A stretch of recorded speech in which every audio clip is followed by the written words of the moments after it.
The lie that almost destroyed me. Some threats are loud, vulgar, screamed across a room in fits of rage. Others are quiet, calculated, spoken with such eerie calm that they make your skin crawl. Hers was the latter. She didn't shout. She didn't even flinch.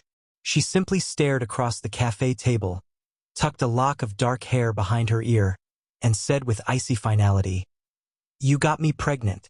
Pay me $100,000, or I'll go to the police and say you raped me." In that moment, something inside me stopped working. My heartbeat, my ability to process words, even my sense of balance. It all froze. I blinked hard, trying to force reality to realign. We had met just a few weeks ago. A single night. One impulsive encounter after a few casual coffee dates and harmless texts. How had it come to this? Let me take you back. Anya wasn't someone I chased. We met through a mutual friend during a chaotic Saturday night party. Nothing elegant. The apartment was filled with the smell of cheap alcohol and too many bodies crammed into too small a space. Amid the noise, the music, the flashes of bad decisions unfolding in real time, I noticed her. Not because she was the most beautiful woman in the room, but because she carried herself like she didn't care whether you noticed or not. That kind of confidence is a magnet. Or maybe a trap. Either way, I fell in fast. We talked. She laughed at my sarcasm. I admired the way she made jokes that had bite, but not cruelty. At first, it was just harmless banter. Over the next few weeks, it turned into casual texting, brief meetups, and late-night conversations that danced on the edge of vulnerability. I wouldn't call it romance. At least not for me. It was light, maybe flirty, but nothing serious. I figured we both knew the rules. No pressure, no promises. Then one night, she invited me over to her apartment. She said she just wanted to talk. I almost didn't go. I had work the next day. I was tired. But something about her message felt. I nodded. Yeah, of course. I didn't text her the next day. Or the day after. I didn't think it was required. She said what she meant.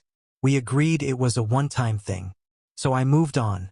Until she walked into my office building 2 weeks later with a face that looked like it had been carved from stone. She didn't say hello. She just asked if I could talk privately. We sat at the cafe nearby, and she dropped the bomb without warning.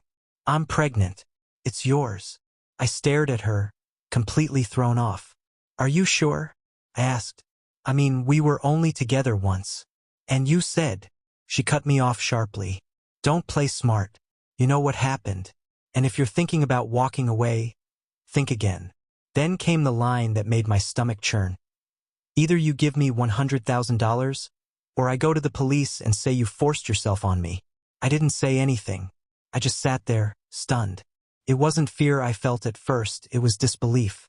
Disbelief that someone I shared a night with, someone who kissed me first, invited me into her space, and told me she needed that connection, could now twist the narrative so cruelly. I reminded her of all that. I told her she initiated everything, that I never crossed a line. She didn't argue. She didn't deny it. She didn't even flinch. All she said was, "Try telling that to a judge. You really think anyone's going to believe you over me?" That night I couldn't sleep. I lay in bed replaying everything in my head, second by second. Was this revenge for not calling? Did she feel used, even though she said she didn't want anything more? Or had she planned this from the beginning, knowing the power of an accusation in a world where headlines scream long before trials even begin? I didn't know. And frankly, it didn't matter. What mattered was that she was threatening my freedom, my career, my entire life. Over something that wasn't just false, it was evil. That's when I made my decision. From that point on, I would record everything. Every meeting. "If you really don't want this to get ugly," she said, barely glancing at me. 100 grand is nothing. I could say you drugged me that night. No one would question it. I nodded slowly, pretending to consider it. But inside I was boiling. How could someone say something so vile with such indifference? And what scared me most? She was right. She could say that. And even if it wasn't true, it would still leave a stain. Over the next week, she called and texted multiple times. We met twice more. Each time I hit record. Each time, her threats got more specific. You'll lose your job. You'll be paraded on social media as a rapist. Even if you're innocent, the legal process will wreck you. Once, she even smirked and said, I don't care if it's true or not. I know how to cry in front of a judge. That line stuck with me like poison.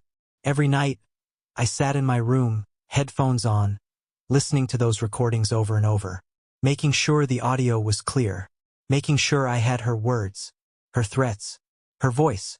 I backed them up on email, hard drive, cloud storage. I wasn't just scared anymore.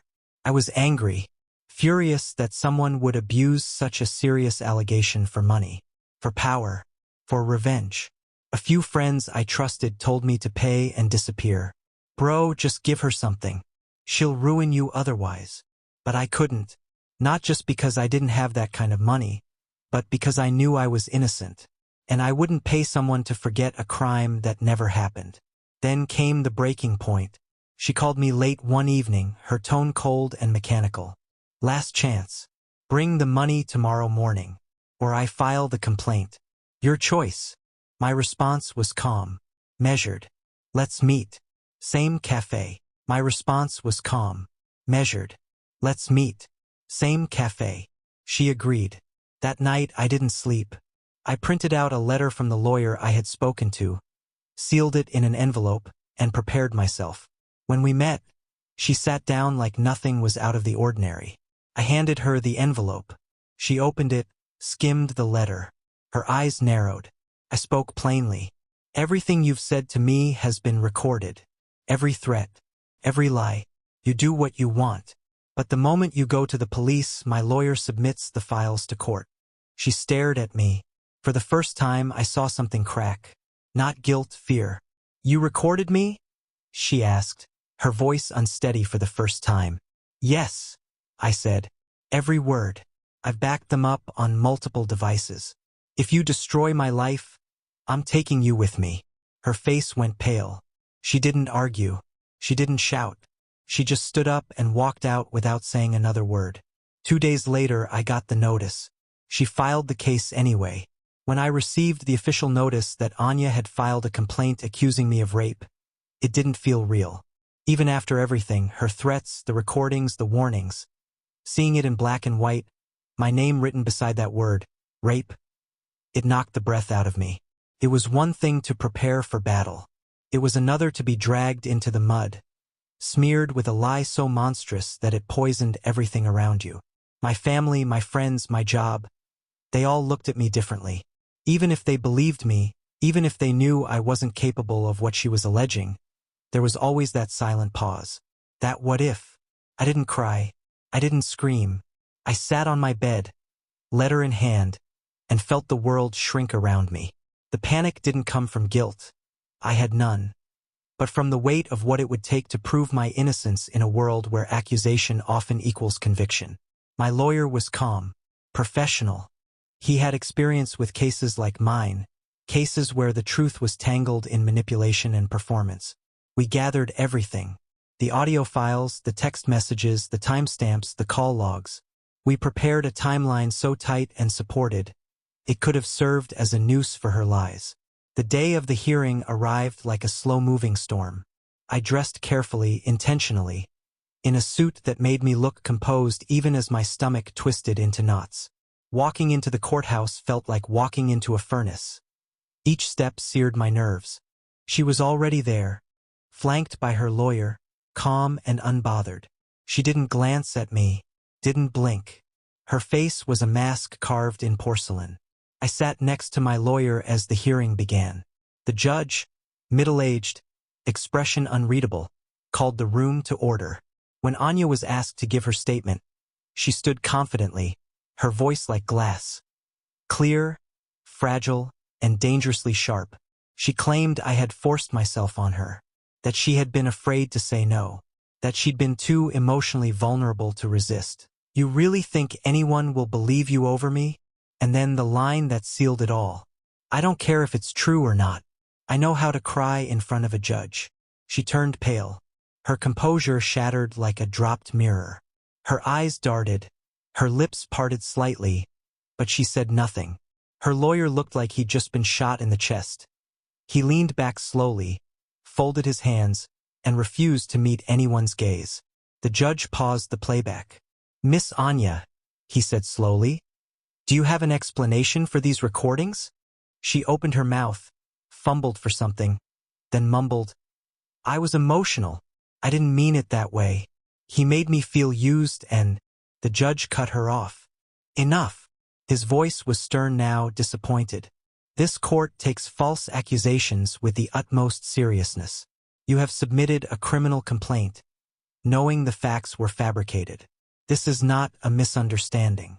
This is calculated extortion." And just like that, the weight shifted. It didn't crash or explode. It simply moved. Off my shoulders, onto hers. In the final ruling, the judge cleared my name entirely. The complaint was dismissed with prejudice, meaning she could never file it again. She was found guilty of filing a false report, attempting extortion, and perjury.